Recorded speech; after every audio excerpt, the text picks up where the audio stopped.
আজকে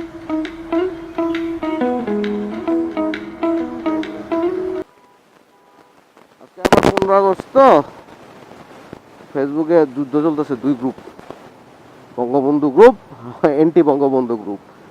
আমার এই নিয়ে এত হেডেক নাই, যদিও হ্যাঁ বঙ্গবন্ধু বাংলাদেশের একটা বড় ফেস, এটা অস্বীকার করার কিছু নাই। এবং জামাতের যেটা আগ্রহ যে বঙ্গবন্ধুর ফেস নষ্ট করে দেবে, এটা হবে না কখনো। বাট পলিটিক্স নিয়ে আমার এত আগ্রহ নাই, কেননা পলিটিশিয়ান আমাদের কখনোই দেখে না।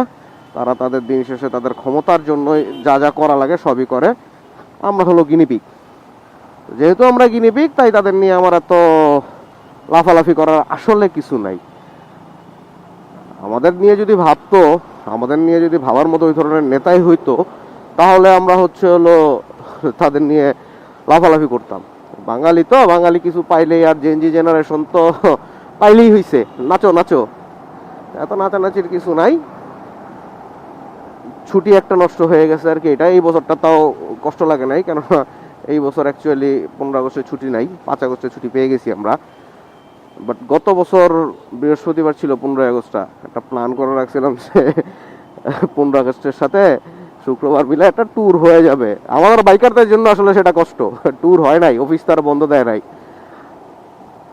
এমনি গার্মেন্টসে ছুটি কম, সেখানে আমরা পাই নাই। তো উইংসে যে সামনে বাংলা মোটর দিয়ে ডান দিকে একটু গেলেই ফ্লাইওভারের গোড়াতেই উইংস, তো ওই দিকেই যাচ্ছি। অফ দ্য টপিক, এক বাইকের চেইন লুপ নিয়ে এক ভাইয়ের সাথে কথা হইলো। তা আমার অফিসে আমি ওনার বাইকটা কয়েকদিন খেল করছি, ওনারটা হইলো পিওর লাইট ব্রাউন কালার হয়ে গেছে ওনার চেন, এবং শুকনা খটখটা। আমার মনে হয় নাই ওনার দেখেছে উনি কখনো চেইন লুপ করে, কখনো। তো দ্যাটস ওয়াই ওনারে আমি কালকে জিজ্ঞেস করলাম যে ভাই আপনার চেনে লাস্ট লুপ কবে করছেন, উনি বলতে পারে না। পরে বলতেছে যে বাইকে কদিন পরপরই বড় বড় খরচ যায়।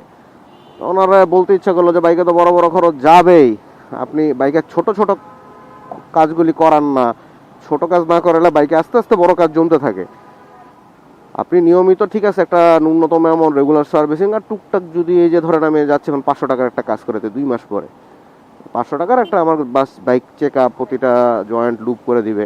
তো এই যে 500 টাকা আমি খরচ করতেছি 2 মাস পরে, এই 500 টাকার কিন্তু আমার সুবিধা কিন্তু আমি আরো লং টাইমের জন্য পাই। হ্যাঁ, তো এখন এটা যদি আপনি না বুঝেন তাহলে তো ভাই প্রবলেম। আর এই গাড়িওয়ালারা তো 500 টাকার জন্য আমি কেন 5,000 টাকার কাজ করাবো। তো ওনারা ওইটা বললাম, উনি ওনার মতোই বুঝতে। তো আসলে কিছু করার নাই, যার যার বুঝ তার তার কাছে। উইংস উইংস উইংস জানি কোন গলি, ওই যে সামনের গুলি পাইছি। উইংসের কাজ ভালো, সুজুকির যে কোনো সার্ভিস সেন্টারের থেকে আমি উইংসে কাজ করায় আসলে স্যাটিসফাইড।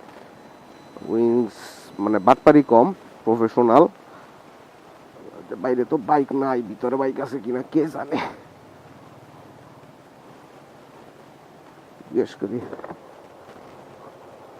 ভিতরে উঠাবো, ভিতরে বসবো।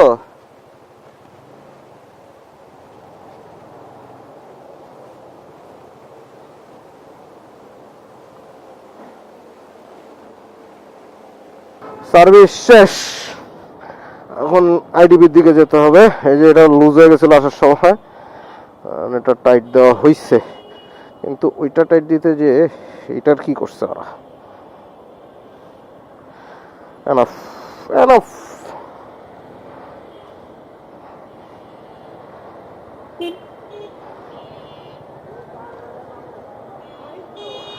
Wrong side auto.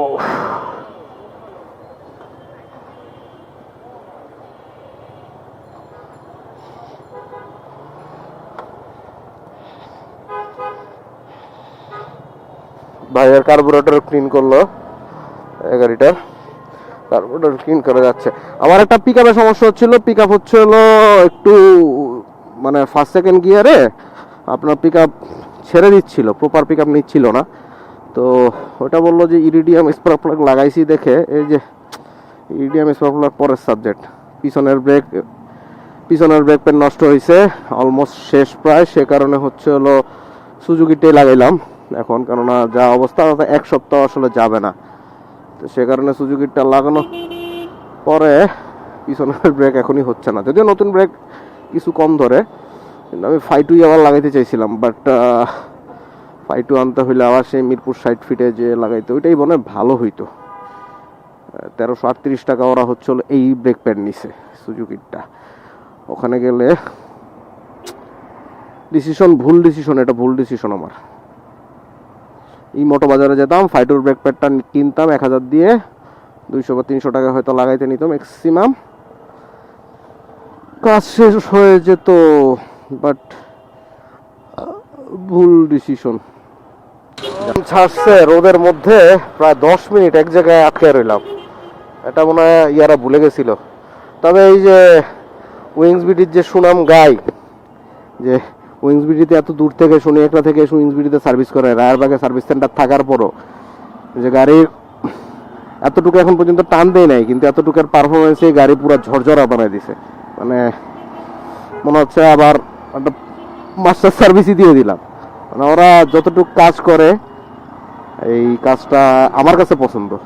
সুজুকির অন্য খুব একটা যে আমি বলবো না যে 10 on 10 এই টাইপের কোনো কাজ, 10 on 10 কাজ আসলে আমার কাছে স্পেনারই লাগছে করে, আর বাকি সবার মধ্যেই কাজে ফাঁকি দেওয়ার একটা প্রবণতা আছেই আসলে বাঙালি হিসেবে। বাট সুজুকির অন্যান্য সার্ভিস সেন্টার কম্পেয়ার করলে উইংস বিটি বাংলাদেশের বেস্ট সার্ভিস সেন্টার আমার হিসেবে। যদিও সব বাংলাদেশের আমি সব করি নাই, বাট ফেসবুক বা আদার সোশ্যাল মিডিয়াতে তো দেখি অন্যান্য সার্ভিস সেন্টার সম্পর্কে, প্রতিটা সার্ভিস সেন্টার সম্পর্কে সবাই খুবই নেগেটিভ ধারণা আছে। বাট আমি নিজে হচ্ছিল সোনারগাঁও মোটরস, বাইকার্স প্যারাডাইস, তারপর হচ্ছিল রাইডার্স ক্যাফে, সব জায়গায় সার্ভিস করাইছি, কিন্তু উইংস বিটির মতো আমি স্যাটিসফ্যাকশন এখন পর্যন্ত পাই নাই। তাইলে অবশ্যই তাদের মধ্যে কোনো ভালো আছে, আমি যেহেতু প্র্যাকটিক্যালি পাচ্ছি। আর আস্তে আস্তে মোটামুটি ভাইরা এখন পর্যন্ত চিনে ফেলছে। ওদের এই যে শুরুর 2টা বেতি আর এক লাস্টের একটা বেতে হলো ওদের মেইন 3 জন মেকানিক থাকে। তো আমার বাইক আলহামদুলিল্লাহ এরাই দেখে, এবং যদি ধরেন যে সম্পর্ক হিসেবে বাদ দিয়ে আমি লাকিলি এই 2টা বে ফাঁকা পাই, কিভাবে পাই জানি না, কপাল গুলো পেয়ে যাই। তো দ্যাটস ওয়াই ধরেন যে বাইকে আমার মানে কাজটা খুব ভালো মতো হচ্ছে। এলাকায় একটা মেকানিক ছিল সুজুকির, সুজুকিতে চাকরি করতো, তাকে আমাদের ওই এলাকার সার্ভিস সেন্টারের ওই লোকই জিঞ্জিরা তারা একটা সার্ভিস সেন্টার দিয়েছে, ওখানে নিয়ে গেছে। ওখানে তার অ্যাকচুয়ালি আসলে এখানে বাইকের বড় কাজ আমাদের এলাকায় ওইভাবে হয় না, টুকটাক, আমি নিজেও করাই না, টুকটাক কাজই হয়। তো ওই জিঞ্জিরা যে সার্ভিস সেন্টার ওটার মধ্যে অ্যাকচুয়ালি বড় কাজ হয়, তো সে কারণে আসলে এখানে ভালো মেকানিক দরকার, সে কারণে নিয়ে গেছে। বাট আমি তারা মিস করি। আমার বাইকের সবচেয়ে বড় সমস্যা ছিল, আপনাদের সাথে একটা ভিডিও অনেক আগে শেয়ার করছিলাম, আমার টেস্ট লকের জন্য আমার বাইকে একটা প্রবলেম হয়েছিল। প্রবলেমটা হলো মিটার, মানে গাড়ির পাওয়ার চলে যেত, সহজ কথা, মানে রানিং অবস্থায় পুরো গাড়ি বন্ধ হয়ে আবার গাড়ি রেস্টার্ট নিত। তো এমনি সময় আসলে হাই স্পিডে বা হাই আরপি বা থাকলে সমস্যা হয় নাই। একদিন অফিস থেকে বেরোয় কর্নারিংয়ে ছিলাম, তখন মাত্র 20 বা 25 স্পিড, তো গাড়ির পাওয়ারটা চলে যে পাওয়ার আর রিটার্ন আসে নাই। তো পাওয়ার রিটার্ন না আসার কারণে সে কারণে দেখা গেছে যে মানে আমি কর্নারিং এ গাড়ি পড়ে গেছে একদম। তো পড়ে যাওয়ার পরে আমার হাত ছিলছে, আগের উইন্ডোটা নষ্ট হয়ে গেছে। তো তখন যখন আমি রায়েরবাগে গেলাম, রায়েরবাগে যাওয়ার পর আমাকে বলতেছে আপনার তো ইয়ে হয়ে গেছে, কি বলে এই লকসের নষ্ট হয়ে গেছে, লকসের চেঞ্জ করা লাগবে, 3600 টাকা খরচ যাবে। আমি আর ওদের উপর আসলে রায়েরবাগে আমার বিশ্বাস নাই। রায়েরবাগে আমি জাস্ট ট্রাবল শুটিং এর জন্য নিয়ে গেছিলাম, যে ওরা কি বলে। ওরা যদি একটা ধরেন নর্মাল ওয়ারিং বা কোনো সমস্যাও বলতো আমি মেনে নিতাম। তো হর্ন দিতেছে, কই যাবেন, হর্ন দিতেছে।